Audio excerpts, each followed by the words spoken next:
കനത്ത മഴയെ തുടർന്ന് കോട്ടയം ജില്ലയിലെ പ്രൊഫഷണൽ കോളേജുകൾ ഉൾപ്പെടെയുള്ള എല്ലാ വിദ്യാഭ്യാസ സ്ഥാപനങ്ങൾക്കും ജില്ലാ കളക്ടർ നാളെ അവധി പ്രഖ്യാപിച്ചു. മുൻ നിശ്ചയിച്ച പരീക്ഷകൾക്ക് മാറ്റമുണ്ടാകില്ല. ടോബി ജോൺസൺ കോട്ടയത്ത് നിന്ന്. ടോബി, വിവരങ്ങൾ.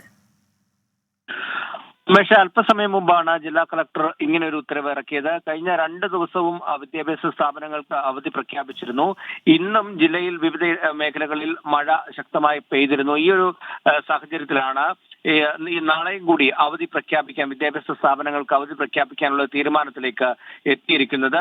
നാളെയും ശക്തമായിട്ടുള്ള മഴ ഉണ്ടാകുമെന്നുള്ള മുന്നറിയിപ്പാണ് ലഭിക്കുന്നത്. നിലവിൽ യെല്ലോ അലേർട്ടാണ് ജില്ലയിലുള്ളത്. ഒപ്പം തന്നെ മഴയ്ക്കൊപ്പം തന്നെ കാറ്റും ശക്തമായി വീശുന്ന ഒരു കാഴ്ച നമുക്ക് കാണാൻ സാധിച്ചു.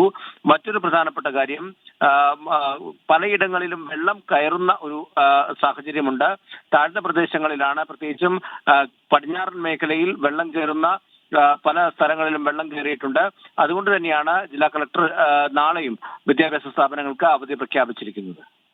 ടോബി ജോൺസണാണ് വിവരങ്ങൾ നൽകിയത്. കോട്ടയം ജില്ലയിൽ നാളെ പ്രൊഫഷണൽ കോളേജുകൾ ഉൾപ്പെടെയുള്ള എല്ലാ വിദ്യാഭ്യാസ സ്ഥാപനങ്ങൾക്കും ജില്ലാ കളക്ടർ അവധി നൽകിയിരിക്കുകയാണ്.